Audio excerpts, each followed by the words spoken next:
फिर अगली सुबह उन सभी को समुद्र के किनारे एक लड़की बेहोश पड़ी हुई मिलती है, जिसको देखते ही वो सभी उसे उठाकर झोपड़ी में ले जाते हैं। फिर थोड़ी देर बाद जब उस लड़की को होश आता है तो वो अपने आसपास इतनी गंदी शक्लों वाले आदमियों को देखकर डर जाती है। उसे लग रहा था कि कहीं ये लोग उसे घोड़ी ना बना दें, पर तभी वो लोग उसे कहते हैं कि तुम चिंता मत करो, तुम यहाँ पर बिल्कुल सुरक्षित हो। अब वो लड़की उनकी बात मान लेती है, जिसके बाद वो लोग उसे पीने के लिए नारियल पानी देते हैं और फिर खाने के लिए मछली देते हैं। आगे वो लड़की उन्हें बताती है कि मेरा नाम शालू शातिर है। एक तूफान की वजह से हमारा जहाज डूब गया था, पर मैं किसी तरह से बच गई और इस टापू पर आ पहुंची। अब इन सभी आदमियों ने इतने सालों बाद एक लड़की को देखा था, इसलिए वो सभी उसके साथ मजदूरी करना चाहते थे। फिर उसी रात वो सभी बाहर बैठकर कुछ प्लान बना रहे होते हैं और वहीं मीठा पैरी अंदर शालू शातिर से बातें कर रहा होता है। फिर वो उसे बताता है कि हम सभी क्रिमिनल्स हैं और जहाज से भागने के चक्कर में हम यहाँ पहुंच गए। वहीं बाहर सभी लोग बोट को घूरे जा रहे थे। उनका मन तो कर रहा था कि वो अभी शालू शातिर के पास जाएं और उसे नीचे लिटाकर उसकी टांगे उठा दे।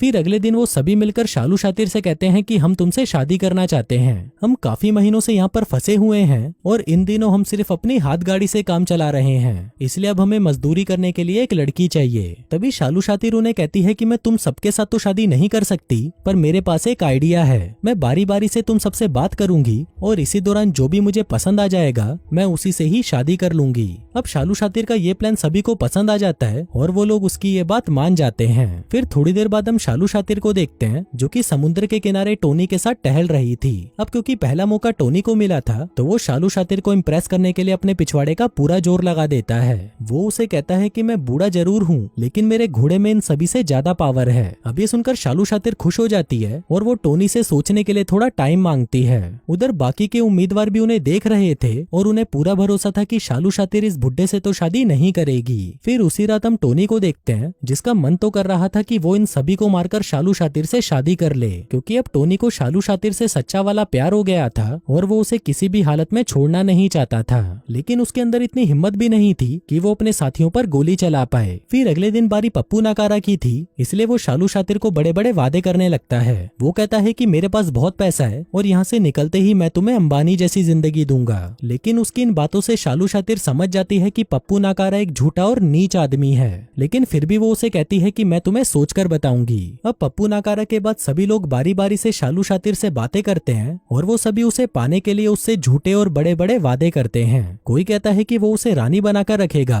तो कोई कहता है कि वो बिस्तर पर उसकी चीखें निकाल देगा। लेकिन शालू शातिर पहले से ही जानती थी कि ये सभी झूठे हैं और ये सभी बस उसके साथ मजदूरी करना चाहते हैं। लेकिन इसके बाद भी वो किसी को भी रिजेक्ट नहीं करती और उन सभी से सोचने के लिए टाइम मांगती है। फिर रात को जब बिट्टू मिश्रा झूले पर सो रहा था, तो सोते सोते वो सपना देखता है कि शालू शातिर ने उसे शादी के लिए हाँ कर दी है। अब शालू शातिर की हाँ सुनते ही बिट्टू मिश्रा उसकी टांगे उठा देता है, पर तभी उसकी नींद खुल जाती है। इसी दौरान वो खुद को उस झूले में फंसा लेता है, जिससे उसका दम घुट जाता है और वो वहीं पर मारा जाता है। अगले दिन हम देखते हैं कि बिट्टू मिश्रा की मौत से उसके साथी बहुत दुखी थे, जिसके बाद वो उसे ले जाकर समुद्र के किनारे ही गाड़ देते हैं। लेकिन वही मार्को उसकी मौत से दुखी नहीं था और सोच रहा था कि चलो इस कंपटीशन से एक भिसड़ी वाला तो कम हुआ। फिर कुछ देर बाद हम मीठे पैरी को देखते हैं, जो कि अपने सांपों के साथ खेल रहा था। दरअसल मीठे पैरी को सांपों का शौक था और वो उनसे बातें भी करता था। उधर जहरीला जॉन अपने चाकू की धार को तेज कर रहा था और इसी बीच उसके पास शालू शातिर आ जाती है। तभी जहरीला जॉन उसे अपना चाकू दिखाता है, जिसको देखकर शालू शातिर की फट जाती है और वो वहाँ से भाग जाती है। वहीं जहरीला जॉन भी उसके पीछे पीछे भागता है। फिर थोड़ा आगे जाने पर शालू शातिर वहीं पर गिर जाती है और तभी जहरीला जॉन भी उसके पास आ जाता है। अब शालू शातिर को लग रहा था कि शायद जहरीला जॉन उसको बचाने वाला है, पर जब जहरीला जॉन उसे फूल देता है तब जाकर शालू शातिर को थोड़ा अच्छा महसूस होता है। फिर रात को जब सभी सो रहे थे, तो मीठा पैरी झोपड़ी में सांप लेकर आता है और उसे वहाँ पर छोड़ देता है, ताकि वो सांप उसके 2-3 साथियों को मार डाले।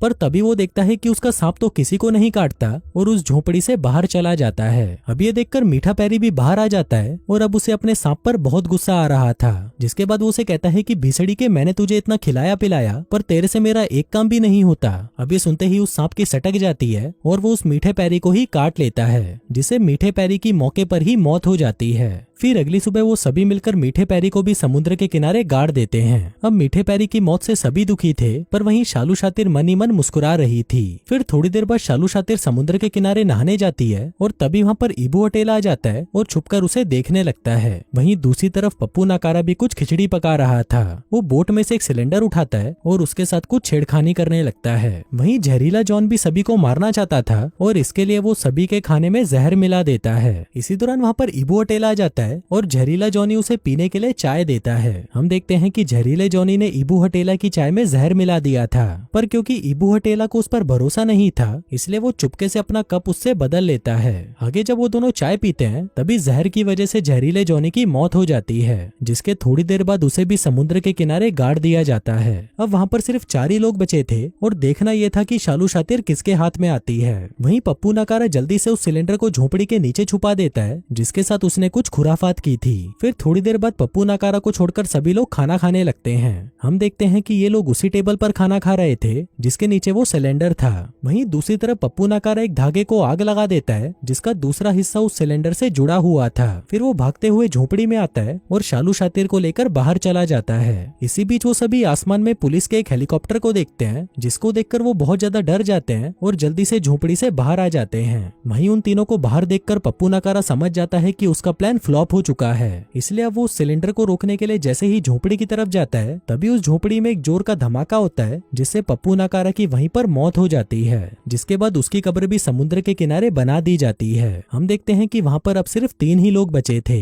उधर मार्को को पूरी उम्मीद थी कि वो सबसे ताकतवर है और शालू शातिर उससे ही शादी करेगी, लेकिन वहीं ईबू हटेला भी किसी भी हाल में शालू शातिर से शादी करना चाहता था, इसलिए वो अपना चाकू निकालता है और मार्को को मारने की कोशिश करने लगता है। पर तभी हम देखते हैं कि उल्टा मार्को ही उसे मार मार कर भूत बना देता है। अब मार्को शालू शातिर को लेकर आगे बढ़ने लगता है, पर तभी ईबू हटेला भी उठ जाता है और वो भी उनके पीछे पीछे जाने लगता है। वहीं मार्को जंगलों के बीच से जा रहा था, पर तभी उसका पैर एक जाल में फंस जाता है और वो दूर गिरकर मारा जाता है। तभी हम देखते हैं कि ये जाल जॉन ने बनाया था, लेकिन इसी दौरान वहाँ पर ईबू हटेला आ जाता है और जॉन से कहता है कि तुमने मार्को को मारकर बहुत अच्छा किया, पर अब तुम भी यहाँ से चलते बनो क्योंकि शालू शातिर मेरी है। पर जॉन उसकी बात नहीं मानता। तभी ईबू हटेला उसे कहता है कि शालू शातिर को एक जवान मर्द चाहिए और इस पूरे टापू पर जवान आदमी सिर्फ मैं ही हूँ। तभी जॉन उसे कहता है कि मैं तुमसे ज्यादा जवान हूँ क्योंकि मेरा हथियार तुमसे बड़ा है और मुझे हर हाल में शालू शातिर से शादी करनी ही है। अब ईबू हटेला के इतने समझाने पर भी जब जॉन उसकी बात नहीं मानता, तभी ईबू हटेला अपना चाकू निकालता है और उसे मार डालता है। वहीं मरते मरते जॉन भी ईबू हटेला का हथियार काट देता है, जिससे ईबू हटेला की भी तड़पते हुए मौत हो जाती है।